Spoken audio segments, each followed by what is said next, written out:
From the Shack podcast is sponsored by Thermapen. Designed for chefs and loved by home cooks worldwide, Thermapen ensures perfectly cooked food every single time. With its unrivaled speed and accuracy, sleek waterproof design, and a 5-year guarantee, Thermapen is certified to perfect every roast, bake, barbecue and steak. Myself and Dec highly recommend Thermapen as it's the only food thermometer that we use at home as well as when we're cooking at our pop-ups. So cook to temp and not time and enjoy the episode. Welcome back everyone to episode 12, which is the final episode of season 2. We got it, we did it. We're having a little break for Christmas. We were going to do a live, but we just couldn't make it happen. Life, innit?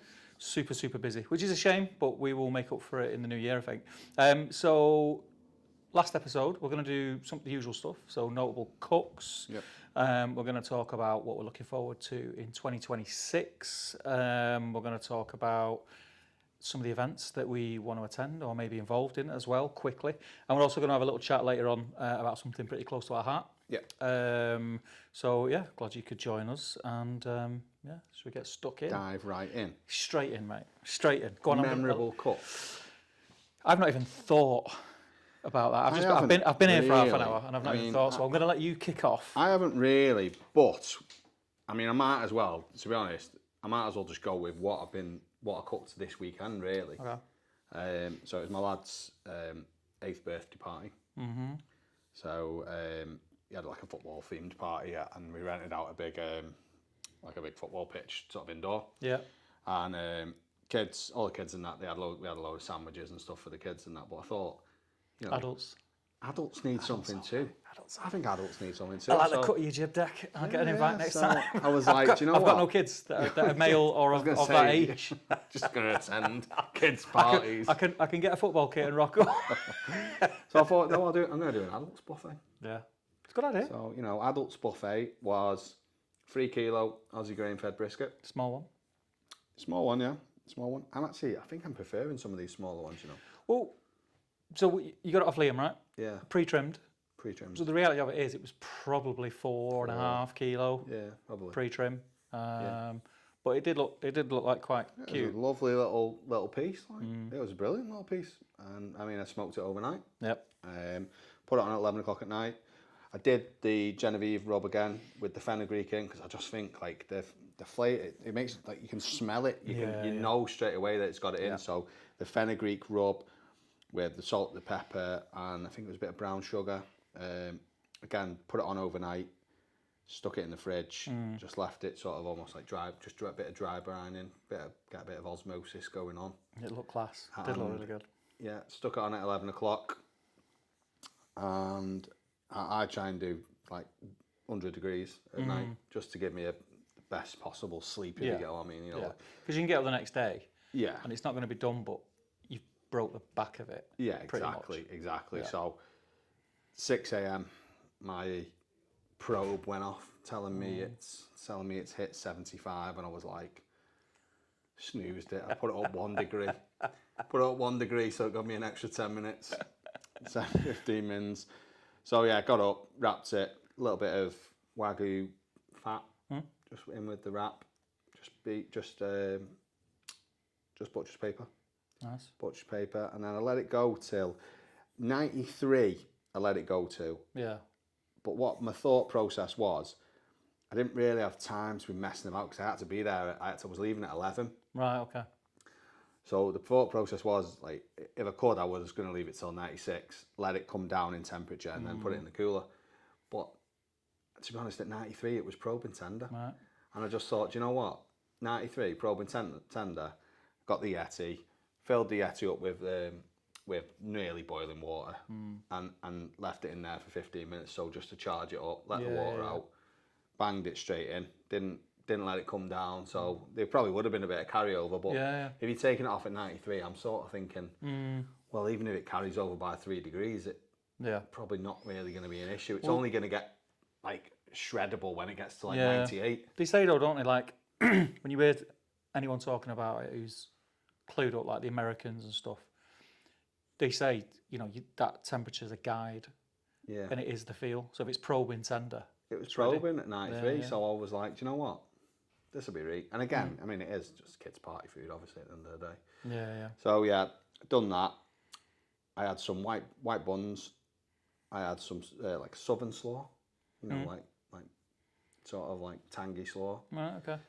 And some potato salad, same potato salad that we do whenever we do pop-ups. Yeah. And a mustard barbecue sauce, Very Firefly nice. one. Very nice. Yeah. You can't go wrong with that though. Yeah, Just honestly. works. With ribs and brisket, it's banging. A lot of the dads were basically saying this is the best Christmas party they've ever been to. Sorry, the best birthday party they've ever been to. They were like, I'll come often if it's this. Like, and funnily enough, like for this one, because I told them all that I was cooking. Funnily enough, like it was most of the dads that turned up. Normally, it's all they all send the mums. Yeah. So no, it was good. Food was good. I mean, it lasted about 10 minutes. Right. Okay. It literally, as soon as it was down, everyone was like going back for seconds. I chopped it up in burnt ends, flat point. Roughly, what was the yield on it? How many like portions do you reckon off one that size? Well, I mean, there was 20 kids. Be hard to tell if you did There different. was 20 kids. That's the thing. Right. But people were being greedy. Like people were having more than one slice. Were they? No. I mean, they were thick slices. I I've seen it. Yeah, it looked really well. I did thick slices. So it did look like a really good cook. They didn't last long, but I probably still think 20 people had a go. Like. Yeah. What's because it was a smaller one. Is there any difference? Do you go into the cook thinking you're going to do anything different than what you would if it was like a bigger one, or are you just doing the exact same process? Do you know what? If it was bigger, I think I'd cook it at a higher temperature. Right. Because it can take it. I think so. Yeah. I think I'd just cook it at 275, so 130. And what was that? Was that an Aussie one? Aussie one. Aussie grain fed. From our mate Liam. Yeah. There's your mention. So and then the other thing that I did is while that was cooking, I got a slab of pork belly. Yeah. So I got a slab of pork belly, and I'm going to enter into that master built competition. Oh yeah. Yeah. They give you 3 ingredients. Yeah. So you just click on it, and it just gives you 3 random ingredients. Right. Okay. And then you've got to cook with them 3 random ingredients. Right. So my ingredients. I've never seen this, you know. Yeah, my ingredients were the ones that I just click on it. My ingredients were pork belly, pear, and cinnamon. Right. Okay. So you get like really obscure. Yeah. So I got a slab of pork belly. I cooked that at the same time as the brisket. Well, at 6 a.m, just lobbed it straight on.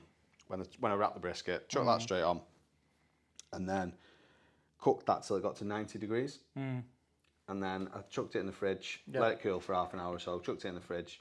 And then later on when I come back from the party for tea, well, I say for tea, I was absolutely stuffed. So, I mean, that's why we actually got a lot of it here. But sliced it up because you can get really good slices when it's colder. Yeah. So really good slices into big cubes.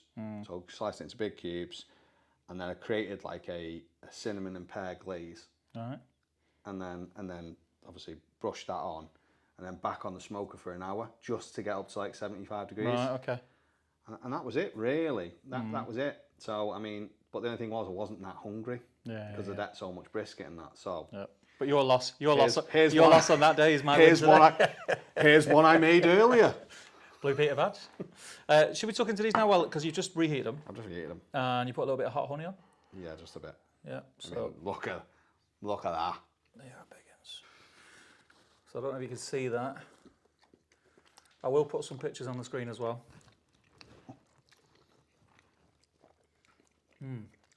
The smoke's good. Yeah.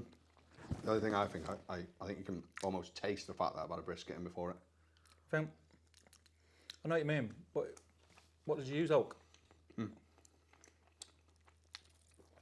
actually really good one. Super tender. I know he's not watching a video version. He just is slopping. That's actually really good. It's very good. I think texture-wise, it's bang on. Perfect. Because if it was any softer, yeah, you struggle to hold it and eat it. I think that's why you take it to 90 degrees though. Whereas I've seen others where you take it. I mean, to be honest, I'm banging that, mate. Good. I mean, look at it though. I mean, it looks sexy. For me, is that better? Of the stuff that we've had during the pod, which have mainly been yours, granted. I'll make up for it next season. This is the best. Yeah. That's delicious, that. Really good. Really, really good. Right, we're back in the room. We're back. Back in the room. Licked, clean. So, inspiration is from, I would say, Interstellar. That's how they do it. Yeah. So, I'd like to try and maybe do that with, like Interstellar do. So, do it like with the, hang on, drop that. I want to do it like Interstellar do with the peach tea. Yes. Burnt ends. Yeah. If you look, they use tinned peaches and juices, and they basically make this real sticky glaze. Just like reduce it. Yeah. So I've seen a few like little copycat recipes online. Probably not the same thing, but something similar. Yeah. So They were really good. We were chatting whilst we were eating them, and we skipped this bit. They said this is happening. I'm going to be burping. Yeah. But we were chatting. Texture-wise, perfect in terms of being finger food. Yeah. Because they were so big. I think if they were smaller, you'd be happy with them being a little bit softer because you can just pop them in one go. But because they're that big, you want them to have you want them to stay together. Yeah, you want a bit of bite with them. But yeah, I really enjoyed them, mate. They were banging. But again, and it's just, have you seen obviously Black Cactus? Black Cactus seems to be doing these. They do a new flavour every month, and they do like, I assume, by the way, I don't know for sure, but I assume they do something very similar. Yeah. And I mean, but they seem to, I mean, the flavours, like I was just looking then, like this is their December one. So their December flavour of the month is Berkshire Heritage Pork Belly Burnt Ends, Yule Ham Bites with 7-day cola festive cured, orange marmalade and pickled mustard seed glaze with pickled champagne shallots and puffed crackling. I mean, that's everything in it. Sweet, salty, sour, they're going crispy. they're going a bit. They're going They next do them level every. and above, aren't they? They literally do them every month. They do a different one every month, and Which is crazy when you think about it. Try to come up with a different. I mean, I think I could do that. I think I could. I don't know. After you not think? after a few months, you're going to be like, what haven't we done here? But yeah, they're really cool. I just quite like them. They're just Visually, that size as well. They're appealing. they look really good. Yeah. And I think, like, you know, if you were to get a tray or something and add them on, or even a starter, I mean, that'd look banging. I mean, this is November, so November they did pork belly burnt ends, pastrami cured. It's a good idea, that. You know? Yeah. Pastrami cured, pastrami rubbed with a hot maple mustard glaze, dill pickles and puffed crackling. Yeah. What do you think of that? I mean, I think it sounds delicious. I mean, it even looks. Yeah. It looks as Yeah. good as it just Visually, looks it's really good. outstanding, mate. So they do it. They basically do a hot link and But yeah, burnt end flavour every month. that's mad, isn't it? It is mad. But I mean, there's a reason why they got voted #1 outside of Texas on the Underseason podcast. There's a reason why. You know, a lot of our UK brethren did very, very well, which is nice to see. But yeah, I can't wait to go. You've been, haven't you?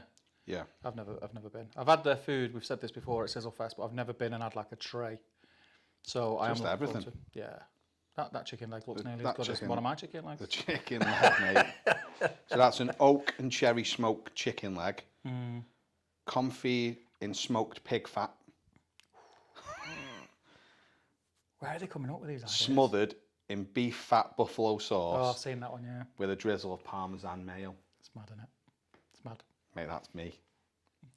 I'll be there. I I'll don't be know, there. How'd you do it? How'd you do a beef fat buffalo sauce? So instead of using the butter, you use beef fat. Beef fat. Yeah. I think it would split, wouldn't you? Obviously not. Yeah. It looks mental. That. It just, mate. It does. It looks mental. So, I mean, if you've not been, Get there. Get there. Tell them we sent you. yeah, Those get were. yourself there. I don't know if I said it on air or off air while we On air. freeze frame. I know. Of all the snacks we've had on the pod, I think that's the best. they were my favourite. Really, really good. And the fact that you come in with that plate, and I don't know if it comes across on camera, but there's just like about 8 or 9 I reckon there was a kilo. huge slabs of Kilo. pork belly on it. Kilo I was like, pork we ain't belly. going to eat all that. So I got. It's gone, mate. No props. So yeah, banging. Well done, mate. Enjoyed that. Do you want to do your memorable cooks? Like, So my don't know how to live up to that. It's not been. I'm still super busy, so it's been a weird time. I've not had chance to cook that much. But what I did do last night, I kind of was determined because we're in that WhatsApp group. It was a few lads from up north, were all in a WhatsApp group. Yeah. And everyone was just like posting, weren't they? Was it on Saturday or Sunday, posting what they were doing? Like Gareth, Smoking Pug Barbecue, he's just been absolutely smashing it lately. The way that he takes a photo of the food. Yeah, his photographs are class. Are unbelievable. Yeah, like class. His food, I mean, his food's amazing anyway. Well, I've not tried his food. Yeah, I know, for all we know. Tried your food, for all mate? it might be a cardboard cut out. Might be one of these food photographers where they just, it's not even actual food. If you go around the back, it's all toothpicks and PVA Not glue. even food. I hope not. I hope it isn't though, guys. I hope it is actual food. Go and check him out on Insta. His stuff, his photography skills are on point, and his cooking skills are banging, and he's smashing It's it. actually quite annoying because they're always like miles better Really good. than mine. Yeah. When you're cooking at home and you think, oh, I'll whack this on Insta, and you're looking at it, it looks class, and you take a picture of it, and it looks like your dog's tripped over it. But yeah, so like everyone in the group, but especially Gareth, were posting loads of things, and I was like, I've got to get out there. Got to get out there. So Sunday again just looked mad busy for me, and I was like, I don't know if I'm gonna be able to do it. And I went to my mum's and to see my mum, and I was there, and I just sod it. So I messaged Anna. I said, right, are you out and about? Are you sure? Because she was doing some Christmas shopping. I said, are you going to the supermarket? She went, yeah, I'll need to. So I said, just grab some stuff and I'll cook dinner. I said, I'm not going to do a roast, but I'll cook dinner. And she got chicken legs. I know why she got it, because we've had similar before, and she mentioned it a few weeks ago. We've not made that in ages, but it's slightly different. But she got chicken legs, sweet potato, cavolo nero, and some wild mushrooms. So chicken legs, easy. I think I used the gyros Firefly rub, and I just got them out, prepped them, took the is it the knee? You know the little joint on the end of a chicken leg? Well, your dad had a go at me for not doing it last time. I have no idea. He said, oh, clean the bone up or something like that. So every time I get a chicken leg now, I'm paranoid that Butcher John 1's going to start having a pop at me. So I clean them up. So if you're listening, Butcher John 1, can you please rate Steve? No, don't do that. Chicken butchery, please. Don't do that. Put the rub on. Left him in the fridge for about 2-3 hours. Got everything. And the beauty of this was, I'd done it all ahead of time. So I'd prepped all my cavolo. I'd made my puree, sweet potato puree. Grilled the mushrooms. That was the first thing I'd done a barbecue. And the reason that I ended up doing it in steps like that is because when I opened my barbecue, it's been that long, it was full of mould. I was like, what? So I had to burn all that off.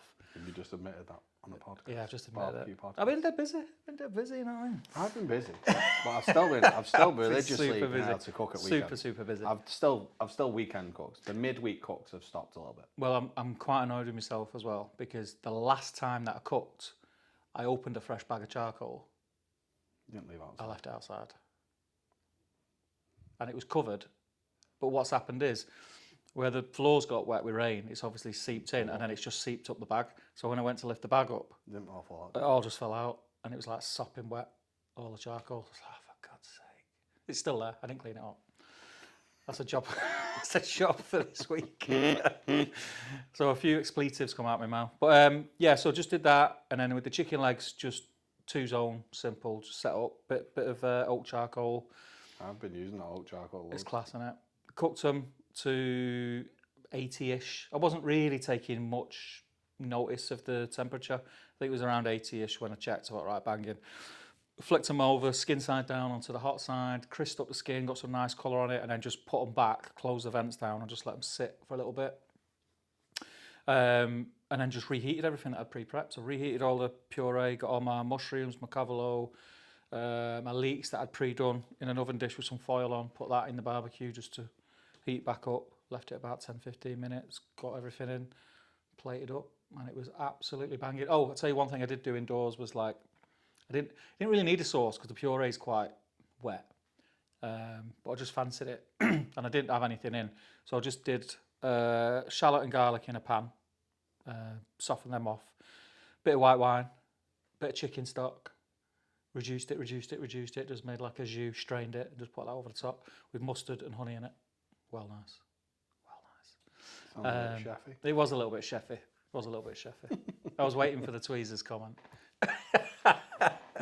But no, it was a cracker. Dead easy as well. Dead easy, simple. And I think if you put it to cost per portion, it was probably about £2 a portion. Yeah, it's reasonable. Like nothing. It was like sweet potato, kale and a chicken leg. Reasonable. So you can't go wrong. And Anna's like, oh my God, this is amazing. So yeah, I was happy with that. So that's probably my notable cook, just because of the lack of cooking that I've been doing in the last week or so. It did look really good. It's actually inspiring me. Every time you do these chefy things, it inspires me to be a bit more chefy. It needs a little bit more refinement. There was too much going on. So when I put it on the plate, there was a lot going on. They still look good though, visually. Yeah, I don't think it needed the leeks. But I love burnt leeks. I quite like the burnt leeks. I love burnt leeks. Good flavour, that. I love them. Something could have been taken away. And I can't think. I think the only thing could have been the leeks, because if you take the cavolo off, it's too orangey brown plate. Not enough colour on it. But a little bit of refinement. But yeah, it was banging. Really good. I had 2 portions. Didn't put that on Insta though. 2026, mate. New year, new me. New me. New season, new me. So that's my notable cook. This episode is brought to you in part by Alfresco Chapel, a proper barbecue showroom up north. They're the go-to stockist for all your grills, smokers and pizza ovens.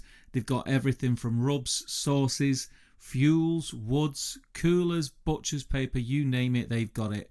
They've even got pizza dough, craft ales and frozen meats now as well. Whether you're deep into outdoor cooking or just getting started, it's well worth a visit. Head down to Market Street in Adlington or follow at Alfresco Chapel on Instagram and go and visit the showroom. You will not regret it. Big thanks to the guys for supporting the show. Now let's get into it. Okay, so what are you thinking about cooking for the next couple of weeks? You got anything planned? Well, I've got a load of stuff that I need to order with Liam. He's got a couple of bits in the dry aging fridge for me as we speak. One of them being 4 ribber beef. Are you doing that for Christmas Day? Well, we're eating out Christmas Day, so that's going to be New Year's Day. So I'm going to do New Year's Day and a ham, I think. Nice. I'm just going to do my standard. Do it every year. Turkey breast, joint, and a ham. Yeah. I do it every year. I mean, I don't really like switching up. I'm quite a creature of habit. I never really have beef on Christmas, you know. Oh, I love it. I love it. Because beef on Christmas, because I try and do beef on New Year's Day. Yeah, Otherwise, if you do 3, I just too much.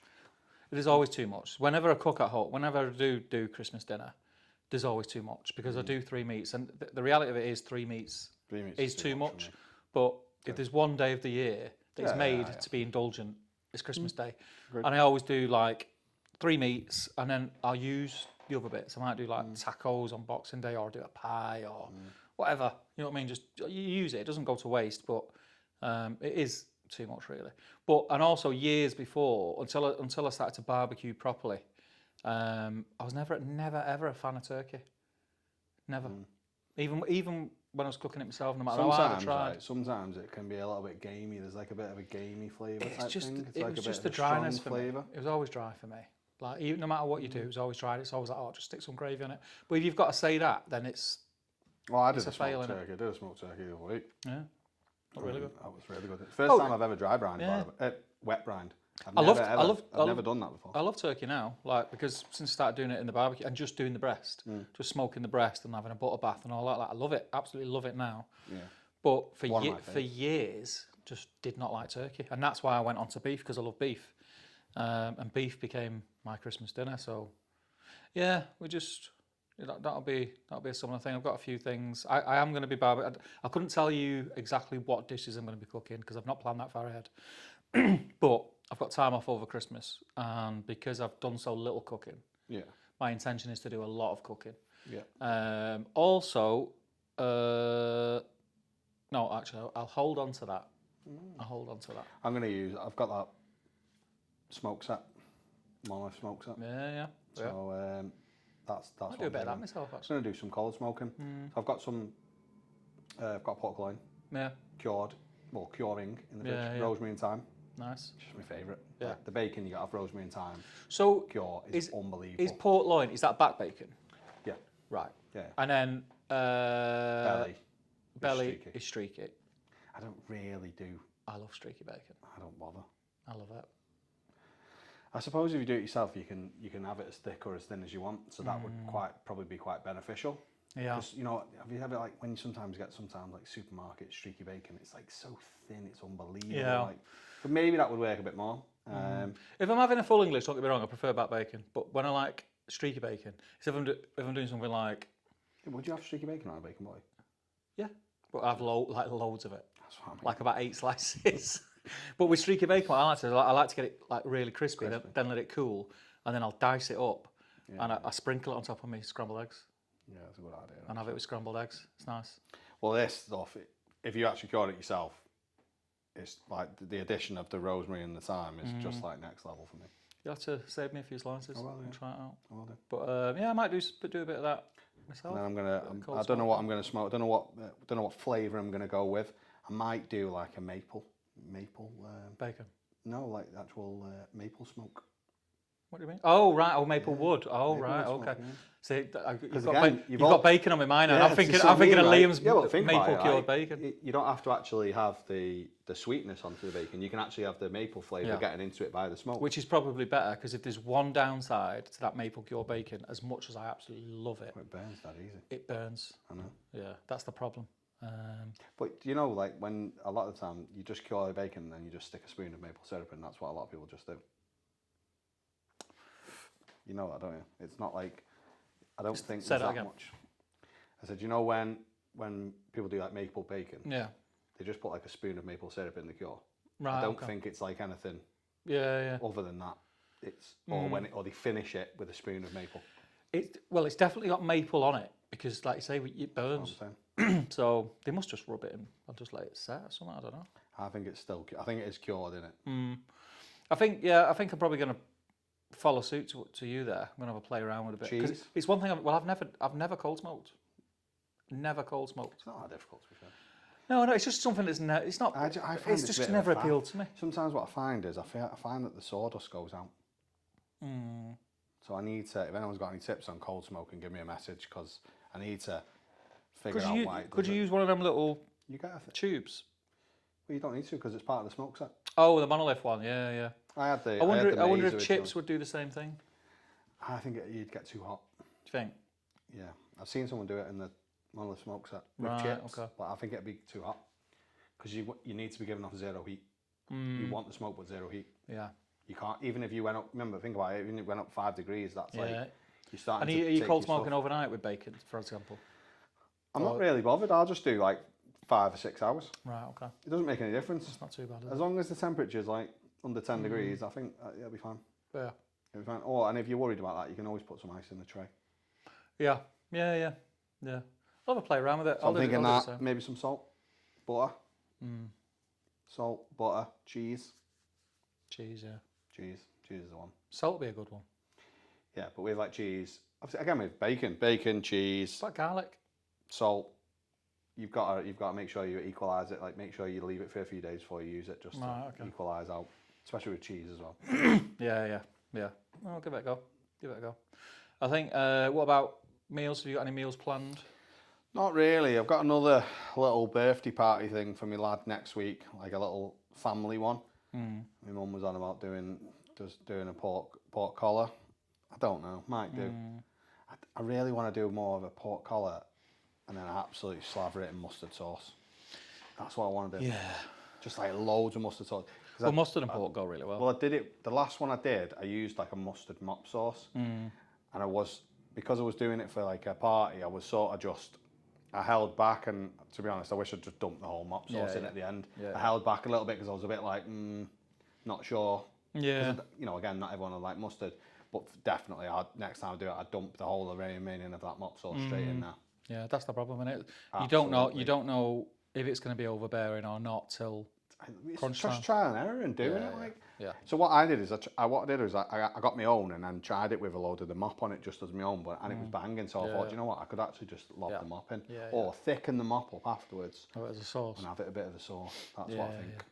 Well, because we're still on notable cooks of this season or this year, what of your notable cooks do you think is your standout one for the year? All right, forget that. What's your standout cook for the year, do you think? Standout cook for the year. It's really difficult. I'm going to have to go with two. One would have to be any of the briskets that I've cooked. Yeah. Because I do like a good brisket. And then two would have to be maybe a pastrami. Remember, we had them pastramis on one of the episodes. Actually, did you prefer that over the pastrami? I did, yeah. Oh, my goodness. Yeah. But then if you give me the pastrami now, it's because my memory of it is faded. That's the thing, yeah, I know. But they were bang. We did the pastrami, didn't we? We did, yeah. What was it on it was like it was a part of steak that you wouldn't have. You'd throw it away. The rib cap. Yes. Rib cap. Yeah. So yeah, I've still got my rib cap in the freezer. Have you? Because they give us one each. Remember? I've got one in the freezer still. Cured? No. You did. You cured them. Oh, is it cured? Well, then yeah. The answer's yeah. Then it is cured. They were cured. Yeah. So it's in the freezer still. I need to start emptying my freezers. You cured them, and then I just smoked it like a pastrami. Right. So you could use that as beef bacon. Because it's already, yours is already cured. Yeah, so I might do pastrami with it. I've not done pastrami in a while. Yeah. I think for me, best cut. I'm similar to you, even though I don't love brisket as much as you do, and I still think it's overrated. I think this year when I cooked that brisket in the offset, that was the best brisket A I've ever cooked and B I've ever tasted. For me. And I do. Don't get me wrong, right? I do like a good burger. I love a good burger. So I couldn't pick a burger though, because I couldn't pick a burger, but I love a good burger, and I also, do you know, I've got a really, honest to God, I've got a really soft spot for fried chicken. Yeah, no, you love. I mean, I love fried chicken, but I don't think I love it as much as you do. I love fried chicken. So that brisket was probably highlight, and one of the best racks of ribs that I've ever cooked was that pop-up I did for the construction firm in Salford, and I did the tostadas. Remember? Again, that rib was phenomenal. Again, I did some chorizo tostadas. You did, yeah. They were absolutely banging. You know, there's been a lot of cooks. I did the Ploughman's the other week. Yeah. That was really good. Again, I'm sort of liking my pizzas a bit more. Well, you got a new shiny oven. Not the new shiny. You know, the smoked turkey that I did the other week was second to none. I think it's really hard to pick. You've really got me here. It is hard to pick, but I think if I had to look back and say, right, which if you could eat again, which would it be? It'd probably be one of those two. Probably be the ribs. But I think this year for me, I've probably cooked more, and I've always been a big steak eater, but I think I've probably cooked more steak this year than I ever have. I'm not sure what the reason for that is, but I've cooked a lot of steak. I've cooked so much stuff. It's hard to. That's that brisket of yours, isn't it? Yeah. We've probably cooked. At the cookout, mate. We've probably cooked that night enough to last a year in people's normal cooks. Yeah. Oh, actually, no. Actually, I'll tell you what me standout of the year is. I'll just take all that back. Go on. Smoked beef short rib vindaloo. Really? Really, yeah. That is one of the best things I've ever cooked. Right. It was that good. I wouldn't know. I know I didn't bring any. Honestly, I'm going to do that next week. You're gonna do it? Yeah, I'm going to do it again. I'm going to do it again. That was just the flavouring of that. Because that, to me, actually, that probably brings all the things that I love. Yeah. Beef, barbecue, spicy curries. Yeah. That's just me, innit? Yeah. It's hard, isn't it? It's hard to think back because depending what day of the week you ask, you can have a different answer to think what was your favourite. I just can't remember. We cooked I'm not saying not being big-headed, but we cooked that much on the barbecue. Well, in the summer, cooked so much because not only personal, through work, I was cooking loads. So I was just doing loads of stuff. I think going forward into next year, I want to go back to the finer side of barbecue again. I kind of come away from it because you lot were ripping me a new a-hole about it. But I really enjoyed yesterday, just fiddling about little bits and not just throwing it on the plate, trying to make it look. I enjoy that side of it. I was close. Yeah. I was close when I was putting the slaw and that on a weekend when I did the brisket. I was putting the slaw and the mustard sauce. I was toying with the idea of doing full what we did at the pop-up, with the avocado chimney and the crispy onions. But then I thought, no, I'm not giving them the full treatment. They're not having that. They're not paying. I said to them, I'll be charging you 15 quid a go on here. They were like, what? I was like, to be fair, they all said they would pay. Yeah. I think that's one thing. I think we've had this conversation before. I quite like people tasting your food. And I do. I like cooking. I like feeding people. Yeah, I quite like that. I do enjoy feeding people. It's something that I get a lot of pleasure out of. I love seeing that kind of look on their face and they're like, oh. Because a lot of people who don't barbecue, there's flavours there that they've never had. Yeah, you know, smoke actually is like is actual another. It is like the flavour, sixth isn't it? sensation, isn't it? It's another flavour, like Yeah. what we were saying before about like what we're gonna smoke with the bacon. Yeah. When I might do an applewood. Yeah. Applewood smoked, maple smoked, oak smoked. Yeah. They'll all have a different flavour. And you can play Different around with subtle flavour profile. it. Yeah, 100%. It's You know, the brisket I did at the weekend, I had oak charcoal, and they also had oak brandy barrel chunks. yeah, that sounds good. Yeah, I need a restock. I used the last of my cherry the other week. I've stopped going. I've gone off cherry. It's kind of just like, you know, when I think, what do I want? I just throw cherry in, and I did have loads of it, and I've used it all. I've gone off it. I really have. I still like it. I've gone off it a little bit. It was sort of, I used it too much. No, I don't mind it. I like it just as sort of a background accent flavour. I do like it. It's there, but it's not there. I've got a box of oak ready because I've got an oak tree in the garden. I've got a box of plum ready, and then I've got apple, cherry, brandy barrel. I've got loads of oak, because I got it off Harry J's. Shout out to Ben. Oh, I remember. When you got that offset. When I had the offset, and then I only did one cook on it. You got all that. So I've still got loads of oak. So I'll work my way through that this year. But I think I'm going to play around with like mixing and matching it, like adding like oak and cherry, oak and hickory, oak and apple and stuff like that. And just playing around with the flavours. I think a fruit with a heavy. Yeah. Just seeing kind of the difference it makes and adding them at different stages of the cook. So maybe going in with the lighter cook at the beginning when it's going to take on more smoke, and then the oak at the end just to give it that kind of vibe. But I just love it for me. Yeah, probably will do.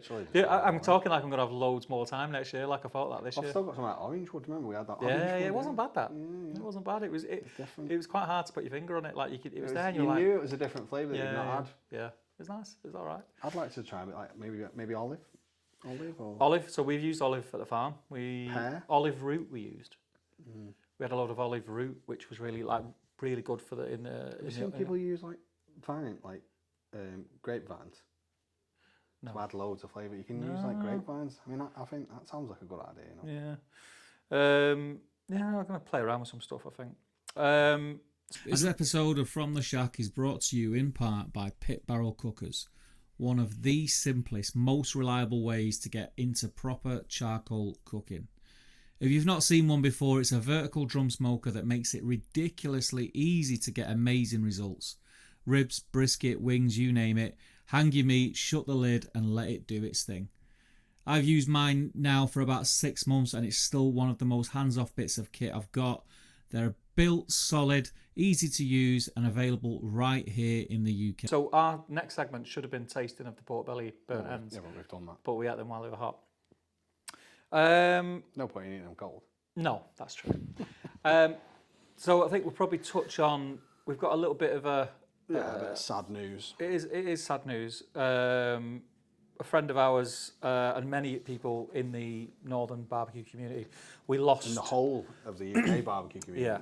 Anyone who'd been to Sizzlefest, whether you're from the north, south, east, west, or even anywhere, you've probably stumbled across Wayne at some point, and he's one of those characters. I think I've said this more times in the last few days, and he's one of them characters where you could like literally just bump into him and meet him for 5 minutes, and you'll remember him for years to come. He's one of them guys. But for me, it was, if you would meet the guy, instantly he sort of made you feel as if you'd been best friends for years. Yeah. That was just, and you know, I don't know anyone that's like him. I've got loads of friends, but I've never met anyone that's like him.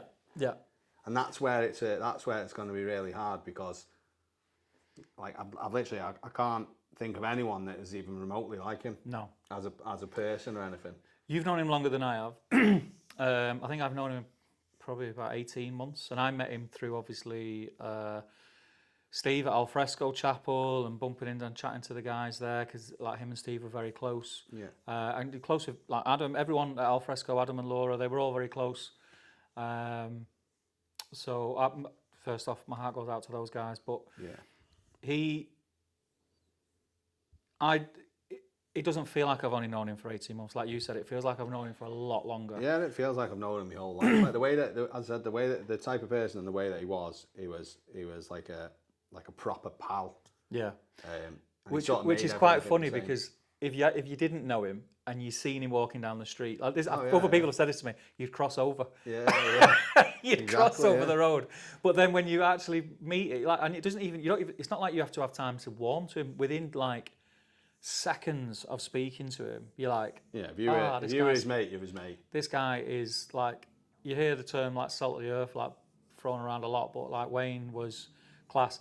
I remember like he giving me potato cakes.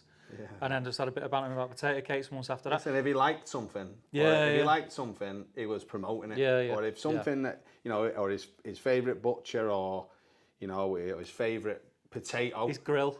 Or a grill or anything, he would be shouting it from the rooftops. Yeah. And it's weird you mentioned potatoes, because he wasn't a greengrocer, he was a wholesaler for fruit and veg. Yeah. So he supplied the trade. And it was in the last episode when we were talking about them Hasselbacks that I did from fallow, and they used a certain potato, and it was literally a week like before he passed. I was talking to him on the phone and saying, "Can you get these potatoes?" And he was like, "Yeah." And he was like trying to talk me out. He's like, "Yeah, but you want mine? Mine are well better." And I was like, "Wayne, I just want these." And in the end, I was like, "Right, just get me a bag of each." And yeah, that's just like the kind of guy he was. He's like, nothing was too much trouble. Do anything for anyone. Super generous. Yeah. Like generous to a fault. Unbelievable. Like I remember the first time I met him actually was we were at Warrington Food Hall. So we'd arranged to go Warrington Food Hall, a group of us that were into barbecuing. And I already knew Steve from Alfresco. Yeah. And I already knew Ryan. And I'm pretty sure Steve brought Wayne with him. Right. And again, like, just to be fair, we were all drinking and having a good time, and as I said, like, he just made you feel like you were friends forever. Yeah. And we just got on from there, really. And then every other Sizzle Fest or festival or any event at Alfresco Chapel, he was always there. You'd go to an event at Alfresco Chapel, and you knew that Wayne would be there, when he'd bring one of his bulldogs with him, and he'd be there. And I remember we went to one, and then we said, all right, I'm going to go over to Butcher Farrell's. And he was going over to Butcher Farrell's as well. And then I went to Butcher Farrell's with him, and he's talking me into buying all this stuff. And he's like, this is the best of this. This is the best. I'm coming out of there. And then he just opened the back of his van, and he was like, take whatever veg you want. And I'm like, I don't want to, like, this is your business. Just take whatever you want. And he's like piling me up a tray. I'm like, I don't want it. He was just piled me up this veg. And I'm like, no, I want to pay for it, mate. And he's like piling it on. No. But I mean, obviously that's the type of person he was. Even moving forward then, when we did Food and Flame, Wayne helped with the organising with that, and Wayne supplied the veg. And all day we were on the ale all day, just having a laugh, having a good time. And then we ended up round this Art of Flame fire pit, and he just kept disappearing to his van, because he had like he had a van with a fridge van. Yeah. He just kept disappearing to his van. Next thing, I better go pork. Like, honestly, he just kept bringing out steaks, like his own supply that he'd sort of bought. And there was just, all throughout the day, they were just kept meat, the lumberjacks. It was the lumberjacks' stand. So lumberjacks' stand was there. And then the next thing is just Wayne getting stuff out of his van, rubbing it with loads of different lumberjack stuff, and then everyone just piling it on the Art of Flame. And everyone was just eating it. Like, it wasn't like, it was just literally, he just wanted everyone else to like the things that he did and have a good time. So I got loads of fond memories about that, I think just good. For me, the main thing I remember about Wayne, and sometimes it's not even when you're in conversations with him, wherever you are, it's like every conversation goes through Wayne at some point. Yeah. Do you know what I mean? It's like he's like this, everyone's like around Wayne and chatting, and he's got the one-liners, he's making everyone laugh, and he's just, he was just one of them characters, and I think especially events going forward, it's going to be it'd be missed massively. Well, it's like, remember, like Fume, we traipsed halfway across Manchester because Wayne said that it had the best whiskey selection. It wasn't halfway across Manchester. It was right across. It was the other side of the city. The other side of the city. I mean, it must have been a 40-minute walk. And we only went there because Wayne said, this is where we go. Consequently, it was right next to where he was actually going to concert that night. But obviously it was supposedly had the best whiskey selection in Manchester, and we got there and it didn't sell any whiskey. And he said he knew the landlord really well. And when he got there, left. it was a different landlord. We had all the pictures. We got given all them Beavertown t-shirts, and we had all pictures outside. Yeah, it was a really good day. That I really enjoyed that. It was a good day. But yeah, he is going to be massively missed. It was really nice to see a lot of the posts that people were putting up when he passed in the last few weeks, and like the amount of comments that he got, and people saying, "Oh, I remember when Wayne this, and I remember when Wayne that," and it's the people that have been sort of, the amount of people that have rung up to Steve at Alfresco and stuff has been unbelievable. It's we obviously went for a couple of drinks with everyone at the weekend. We did, yeah. With a lot of his close friends and stuff from the barbecue community, and we went a couple of drinks, and it was good, wasn't it?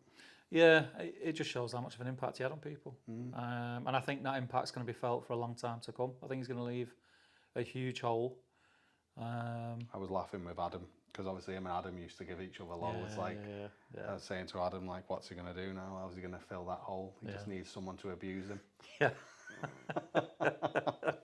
Because they would just literally argue constantly. Well, whoever you speak to, we're doing it now. Whoever you speak to about Wayne, like, as soon as they're smiling. That was the impression that he had on people. Like it was always like a funny story or a light-hearted story, and it really upset me, because like I said, we were friends, but I wouldn't say we weren't the best of friends. We were friends and stuff, and I've seen him probably 10 times a year, something like that. He was at the cookout. He had an absolute ball at the cookout. But just the type of person that he was, it actually was like a more of an impact than I thought. Yeah. It really was.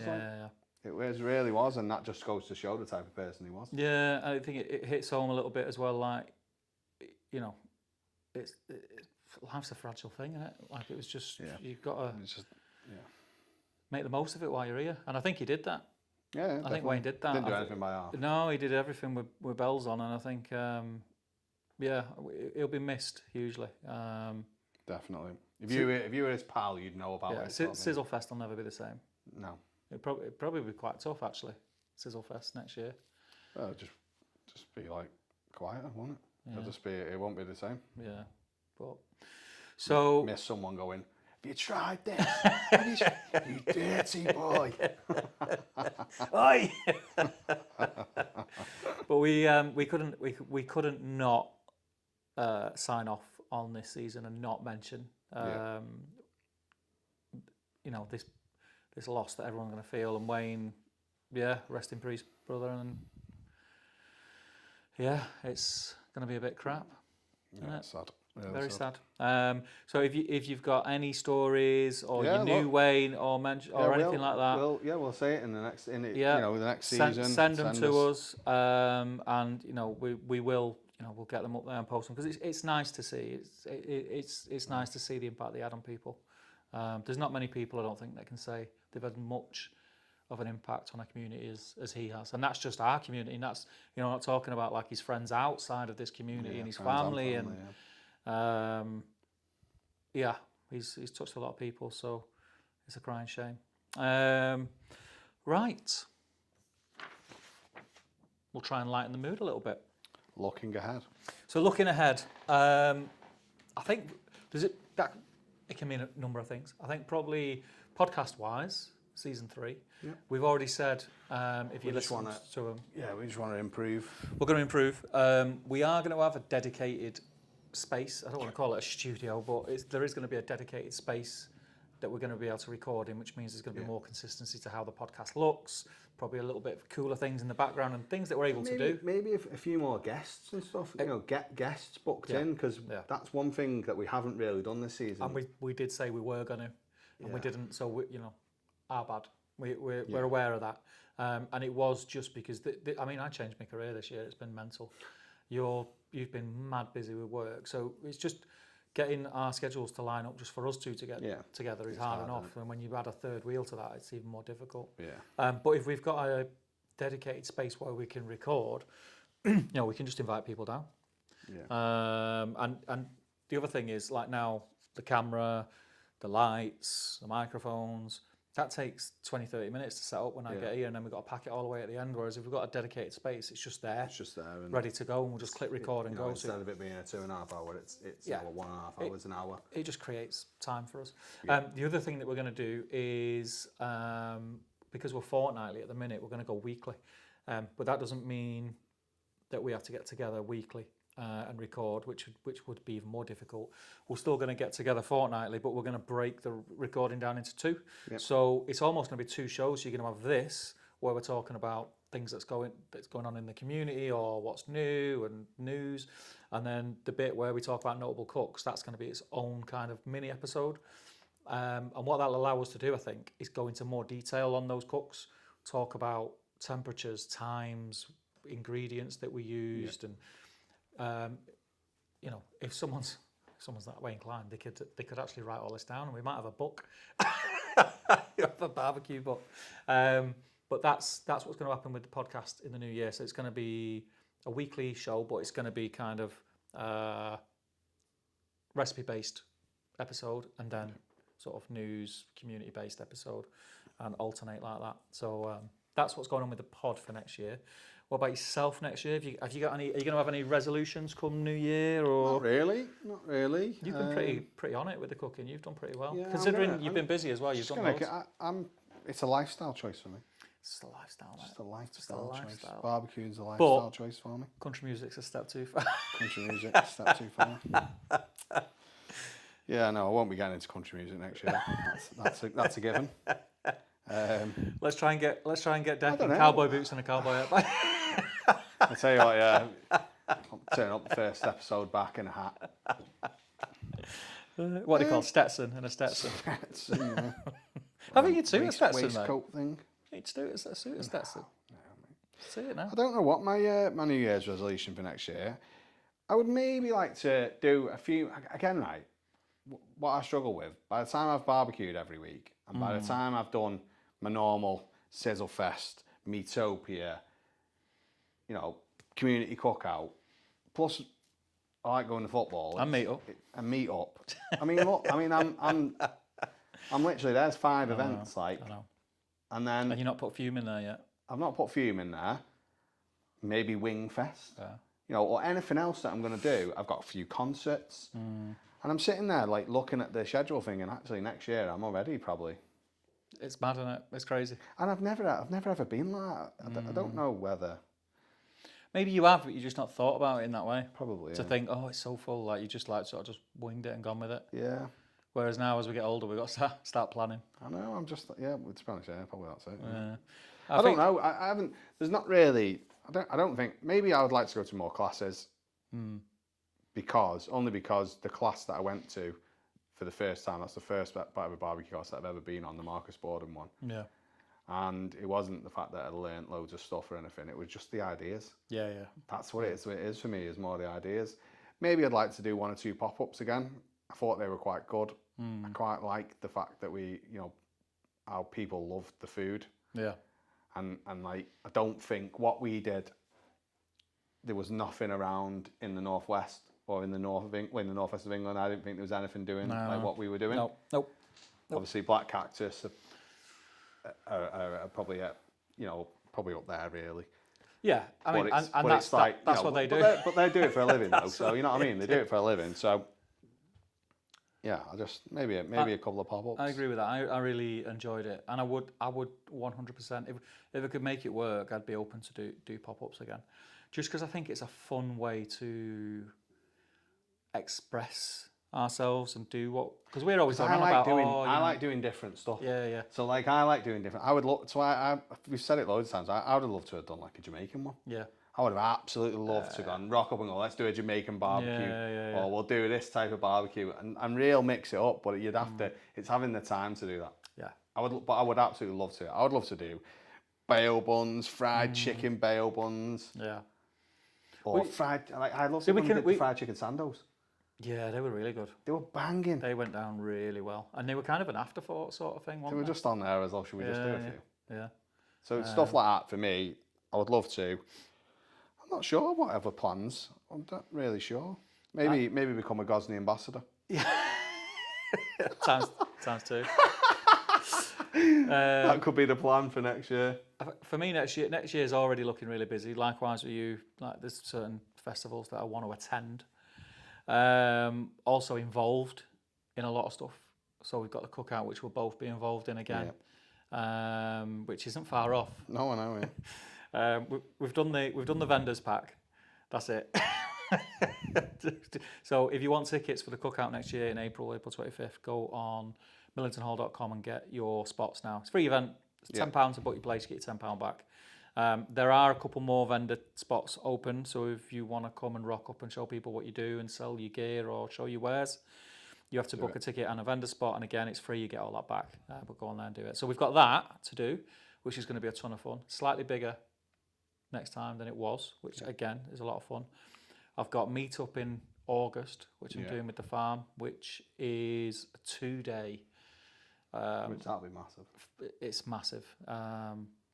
2-day fire cooked food and music event, but it's celebrating butchery and farming and agriculture as well. So there's going to be not celebrating country. There's going to be 4 stages. So we've got a music stage with some headline acts already booked, but I'm not going to say who they are because we're going to do like a launch and everything like that. We've got the fire stage, which has already got some amazing cooks. Again, don't want to say too much, but there'll be people that you definitely know and have heard of and have like the credentials behind them to be up on that stage and doing demos, as well as some others who, again, you'll definitely know, and we're kind of giving them the opportunity to.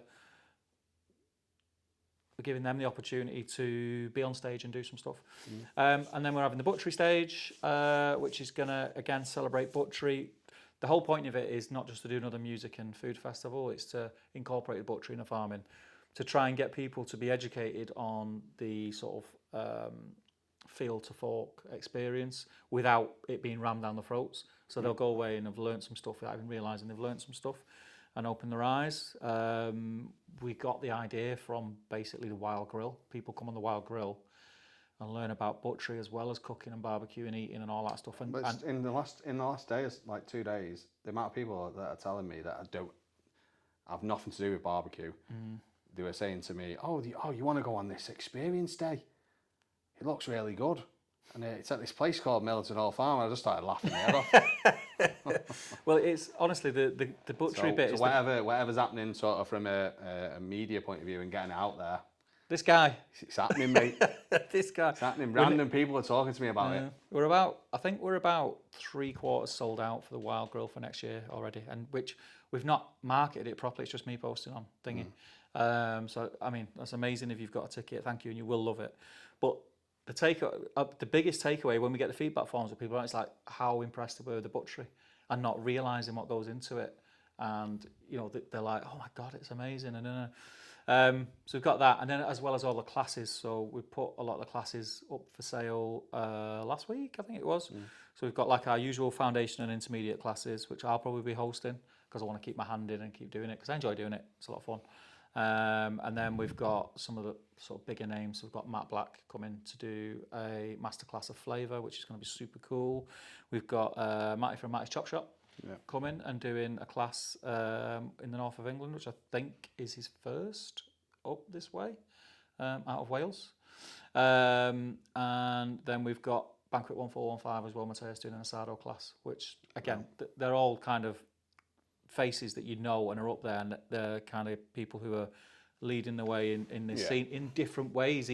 We don't want to do a load of Texas barbecue. All 3 of them are totally different. Totally different. You've got Argentinian style barbecue and asado, which is totally different. And it's all about big cuts of meat, big flavour. You've then got sort of Matty, who's sort of, you know, he's created his own restaurant out in his sort of house in Wales. Well, he's Texas barbecue, but with a finer dining twist. A fine dining twist. Yeah. And then you've got Matt, who's basically a chef. He's just a legend then. a chef that's worked for, you know, Gordon Ramsay and all these big names, and worked with Jamie Oliver and all these people, and then, you know, and obviously, but also cooks it on fire. Yeah, and restaurants still use him to come up with new recipes and different flavours and things like that. And he's probably one of the nicest guys you've ever spoke to. Yeah, absolute superstar. And then there's more to be announced as well. So I mean, if you're interested in any of that, I know a lot of you have already been on and booked. Go to millingtonhall.com and do that. So I'm going to be super busy with all that stuff next year, and try and squeeze in the events that we want to go to.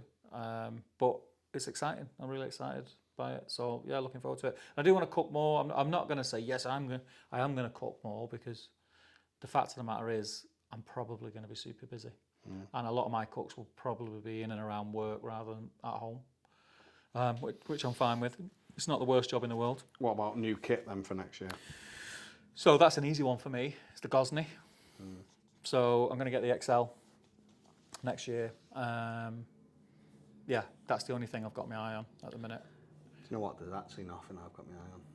Like, absolutely nothing. That's because we're two spoilt brats. Just, like, I've got, the only thing that I haven't got in my Arsenal cooking arsenal really is a fire cage, really. Yeah. That's probably the only thing, Yeah. you know, like a Somerset or something like that. That's the only thing that I haven't got, actually. I've got everything else, by the way. Pizza ovens, kadais. Did you see Sean's? Yeah, that's what I mean. So, I've seen that. Pizza Sean, ovens, kadais, grill on bullet Mill, smokers. he made that. He made it himself, didn't he? Yeah, he did. Yeah. I thought he got someone in work to make it or something, but he said, no, I made it. It's class. It's really good. But yeah, I've had my eye on a fire cage for a long time, and then I kind of went off. Yeah, but do you not think the thing is quite similar? Yeah, that's what I mean. I got the Somerset, and then I've got the Tagwood now. The Tagwood, I mean, they're quite similar. Anything I can do on a fire cage, I can do in that. But it doesn't stop me looking at it with envy and thinking, I need that in the line. But that's the only thing I haven't got. Or maybe an offset. It's a lot of fuel as well. But that's, as a backyard barbecue. I've gone off wanting an offset personal. We've got one at work. It's just as a backyard barbecue. They're the two things that I would get an offset if we did more pop-ups. Yeah, I think if you're doing pop-ups and you're doing big cooks like that, or for a lot of people, it's just a space. That's all. It's volume. It's great, but for how I cook, and we've had this conversation before. Yeah. I'm more of a griller than a smoker. I think I grill more than I do a mix, but I'd still. And it just the thought of having to be home all day. Yeah. Not even just home, having to be sat next to it 20 minutes and feeding it every 20 minutes. It kind of takes don't take the fun out of it. I don't. That's the wrong way to put it, but it's not as enticing. Well, if I use the kadai, I actually have to plan it, my cook. Yeah. Whereas I'm not just jumping in the back garden, just chucking a firelighter in. Yeah. So I haven't really got anything. I mean, I wouldn't say no to one. Do you know what? I wouldn't say no to a Leviathan fire cage and offset. No, if you're listening, guys. So I don't know. Maybe something like that, but I'm not. To be fair, I want a monolith fire pot. Yeah, I do want a fire pot. I think I want a monolith fire pot because I just like the idea. Oh, do you know what? I'll tell you what. We're talking about wants and stuff next year. Even with everything that I'm doing in terms of the events and the classes at the farm, like you said, I want to go to more stuff like that. The reason being is we didn't even mention it. Was it last week when I went down to Winchester? Oh yeah. So last week I got an invite through work, through the farm, from Big Green Egg to go down to Winchester to Lainston House to one of their classes down there. So I went. Thank you very much, Big Green Egg, for the invite. Very nice. I had an absolute blast. Yeah, I mean, Lainston House was stunning. That's the thing. The really setup they've got is great, and I went on my own. Yeah. Went in, didn't know anyone. Left. Friends of about 8 people. Yeah. Do you know what I mean? Just had a right laugh. Yeah, that's the thing. And it was nice to be on that side of it rather than. That's the thing. I can't tell you how much I enjoyed the one at Alfresco Chapel. Yeah. I really, really enjoyed it that much, and I said this I've said it numerous times. I didn't think I was going to enjoy it as much, but I really, really enjoyed it. Yeah, I think people kind of get that thing, don't they, where they think, oh, it's a class. I don't need a class. It's a social thing as well. Well, that's what I thought. It's a social thing. I genuinely thought I don't need this. Yeah. But it was the social side of it was really good. And I think not just with barbecue, with cooking in general, it's dead easy to get sort of pigeonholed. Like, this is what I do, this is how I cook barbecue. And sometimes you just need someone to show you something. It opens your eyes a little bit, and then you take a little bit of a different direction. You start trying different stuff and doing different things with the way that you cook. And I think going to things like that, going to events, going to classes, that really does that. I got loads last year from going to Alfragon, is the one I won at Pro Smoke, went down to. So I want to, all right, and this is probably a goal for next year, right? I want to try and cook a different cuisine on the barbecue. So I would like to try and cook more Thai food on the barbecue.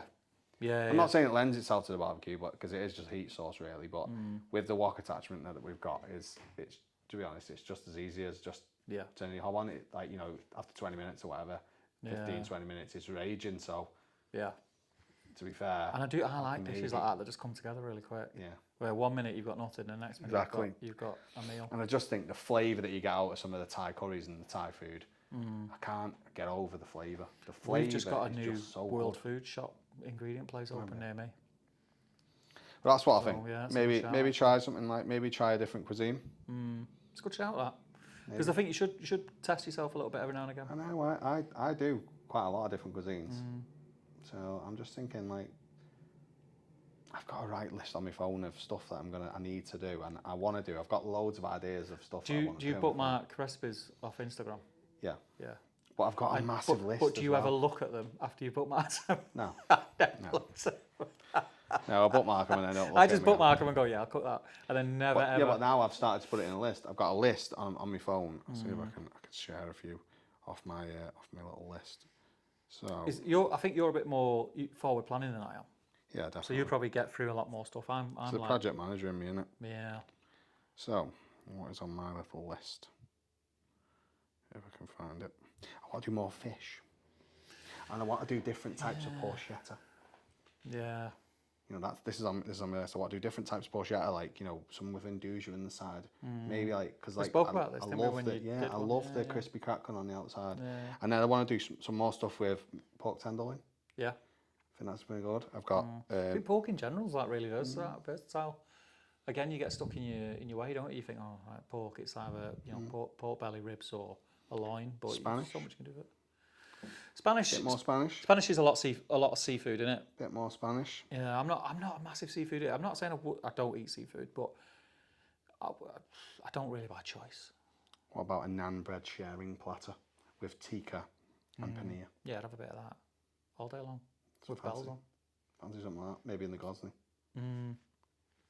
Yeah. Do you know what I want to do? What I've been looking at is when I get my Gosney, I like all these. You know, when you get at a restaurant, you just get the little flatbreads with a topping on it, all just puffs up around it and stuff like that. I want to do like stuff like that, but with different beef fat ones. Like beef fat ones and like bone marrow and like kind of like sliced bits of steak on it and all that kind of stuff, and just tear it and eat it, that kind of vibe.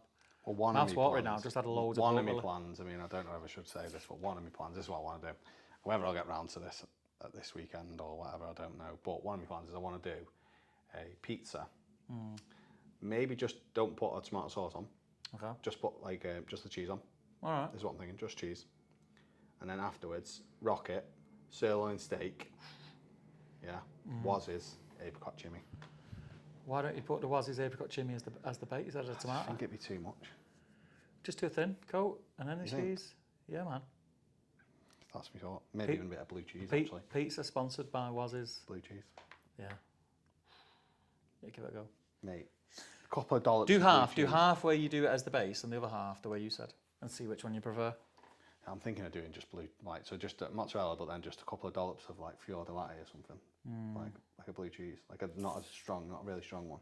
Yeah. So you've almost got like steak, rocket, apricot chimney. Yeah, man. There's a lot going on there, but it does sound good. I think it'll be good.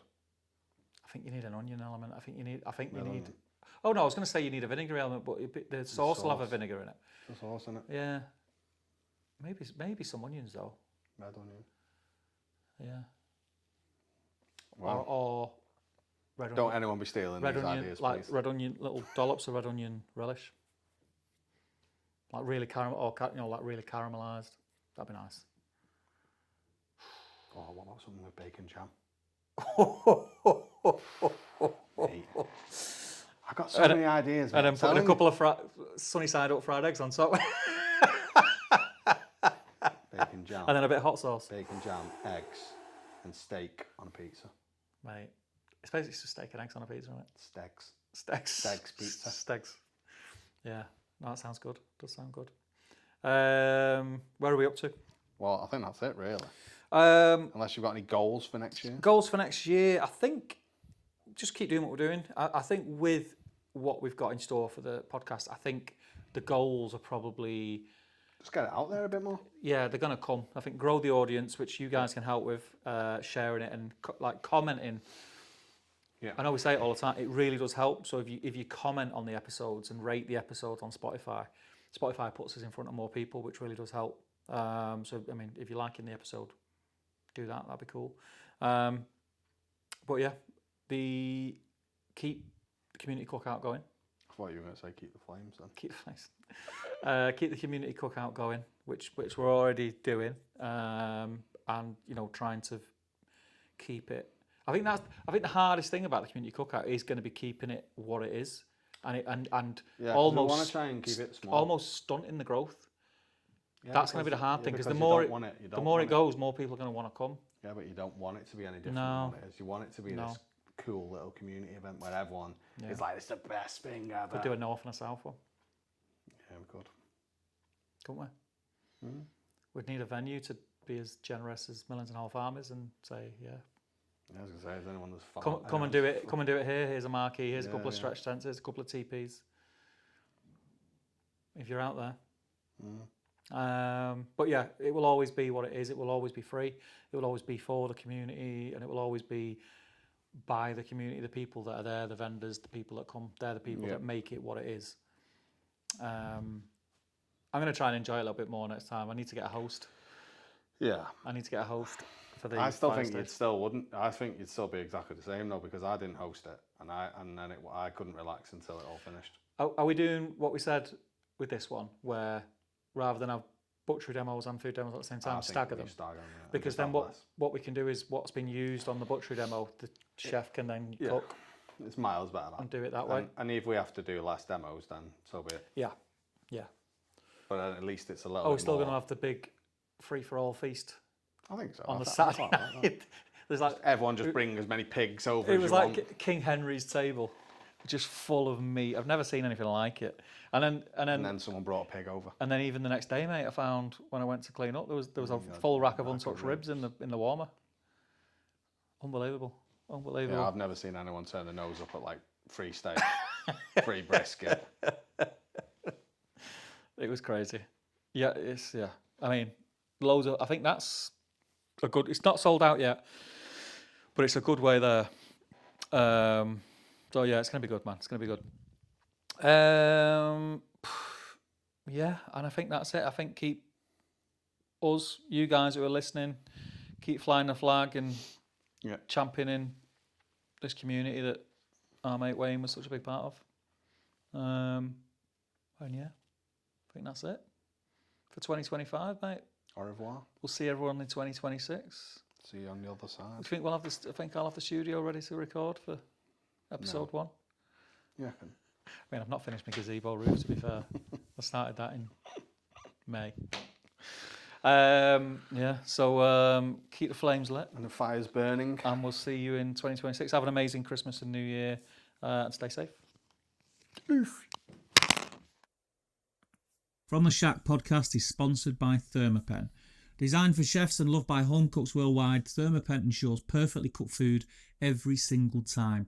With its unrivaled speed and accuracy, sleek waterproof design, and a 5-year guarantee, Thermapen is certified to perfect every roast, bake, barbecue and steak. Myself and Dec highly recommend Thermapen as it's the only food thermometer that we use at home as well as when we're cooking at our pop-ups. So cook to temp and not time and enjoy the episode.